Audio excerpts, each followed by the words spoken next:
D'emblée, j'aimerais remercier le Congrès canadien du travail et des syndicats affiliés parce qu'ils sont des champions sans relâche des travailleurs canadiens. Ils font de la réforme de l'assurance emploi un pilier de leur campagne pour faire en sorte que les travailleurs au chômage ne soient pas laissés pour compte dans les nouveaux investissements qui pilotent cette relance économique.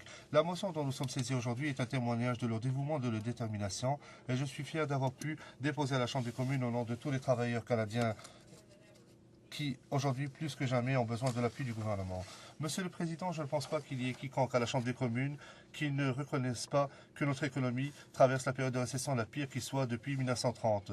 Mais puisque nous ne sommes pas encore prêts à utiliser le mot dépression, la grande crise, pour décrire la conjoncture économique actuelle, peut-être pourrions-nous nous accorder sur le fait que c'est une grande récession. Comme les dirigeants du groupe G20 l'ont admis, les gouvernements ont un rôle crucial à jouer pour protéger les emplois d'aujourd'hui, créer des emplois verts pour demain et aider les victimes innocentes de cette crise économique. Malheureusement, le gouvernement conservateur de notre pays n'a pas tenu compte de ce défi. Les néo-démocrates ont exposé dans le moindre détail les lacunes du budget. Il suffit de dire que ni le gouvernement ni ses alliés libéraux qui l'ont appuyé dans son budget croient que l'économie est censée créer de meilleure vie pour nous tous. Ils croient que l'économie est censée générer des bénéfices pour quelques-uns.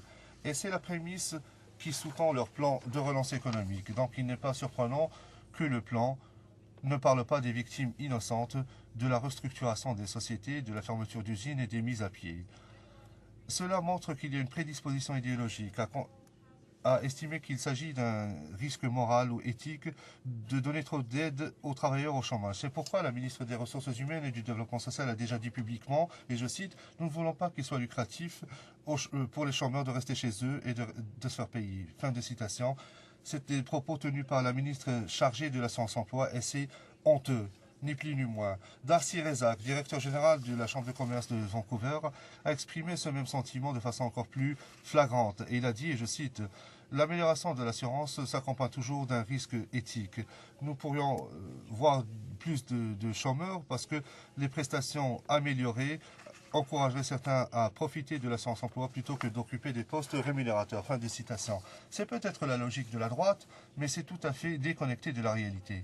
J'invite les députés du gouvernement et du Parti libéral, qui ont tous appuyé le budget fédéral, à venir visiter ma ville de Hamilton. Cette semaine, 1500 travailleurs supplémentaires ont perdu leur emploi à US Steel. Cela a fait donc les manchettes, mais malheureusement, ce n'est que la partie visible de l'iceberg. En effet, il y a eu National Steel Car, Tinerman, Steelwire, Global GIX, Canada, Decor, Samuel Plate Sales, North American Tillage et Tool, Georgia Pacific et HE Industries, qui ont toutes connu des mises à pied. Et je parle simplement des mises à pied depuis avril dernier, et dans des usines organisées par les métallos unis. On ne tient pas compte des pertes d'emplois dans le secteur infirmier, dans le secteur automobile, dans le secteur secteur manufacturier ou dans tous les autres secteurs qui font partie de notre économie locale. À l'échelle nationale, nous avons perdu 129 000 emplois en janvier uniquement. Mais ces nouveaux chômeurs, à Hamilton et dans le reste du pays, ne sont pas simplement des statistiques. Il s'agit de victimes innocentes de décisions prises ailleurs. Ce sont des membres de famille, des consommateurs qui appuient les petites entreprises. Ce sont également des contribuables qui paient l'impôt foncier, qui appuient les municipalités. Ce sont également des contribuables qui financent nos systèmes scolaires et sanitaires. Ils ont besoin, ils méritent l'appui de notre gouvernement. Et il n'y a pas que les néo-démocrates qui le disent. Les économistes de toute allégeance politique disent que nous devons accorder une attention particulière aux victimes de la récession. Ils sont tous d'accord pour dire que la relance économique passe par une assistance à ceux qui ont perdu leur emploi malgré eux. En fait, ils militent favorablement en faveur de l'assurance emploi parce que elle a un effet stabilisant sur l'économie nationale. Les prestations d'assurance emploi stabilisent le revenu des particuliers et des familles, ce qui est particulièrement important pour assurer l'égalité des femmes. Et les prestations d'assurance emploi assurent également un soutien aux revenus temporaires nécessaire pour ceux qui recherchent un emploi ou suivent une formation. C'est pour toutes ces raisons que la motion dont nous sommes saisis aujourd'hui est particulièrement importante. Certes, nous critiquons le gouvernement parce qu'il n'a pas opérer des réformes importantes à l'assurance emploi dans son budget. Nous pensons néanmoins au sein du NPD que pour être une force efficace à la Chambre, nous ne pouvons pas simplement nous opposer, mais nous devons nous proposer des choses. Et donc la proposition soumise à la Chambre aujourd'hui invite tous les députés à comprendre que le budget crée de nouvelles victimes déjà innocentes de cette récession parce qu'il fait fi de la nécessité d'apporter un soutien et nous l'invitons à corriger ce tort en adoptant une réforme exhaustive de l'assurance emploi. La motion en tant que telle est très directe. Elle cherche à proposer des mesures concrètes pour élargir les critères d'admissibilité à l'assurance emploi et pour améliorer les prestations pour que nous arrêtions l'effritement de notre filet de sécurité sociale. Premièrement, la motion prévoit l'élimination du délai de carence de 2 semaines. Le Premier ministre s'est fait honte en suggérant que les travailleurs tiennent compte de ce délai de carence dans leur assurance. La ministre des Affaires, des Ressources humaines et du Développement social a aggravé la situation en disant que le gouvernement avait besoin de ces semaines d'assurance pour les travailleurs congédiés. Les gens ont besoin de ces 2 semaines. Deuxièmement, la motion demande la réduction et la normalisation des heures d'admissibilité, et ce qui devrait être porté à 360 heures de travail. Comparativement aux récessions précédentes, les prestations d'assurance chômage n'aideront pas beaucoup de travailleurs. En octobre dernier, moins de la moitié des chômeurs est admissible aux prestations de l'assurance emploi. Seulement 32 en Ontario, 35 en Colombie-Britannique. Seulement 40 des hommes sont admissibles aux prestations d'assurance chômage et moins de 32 des femmes. Et même s'il est vrai que certains travailleurs ne seront jamais admissibles à l'assurance emploi, ce qui explique ces raisons, c'est la liste de critères.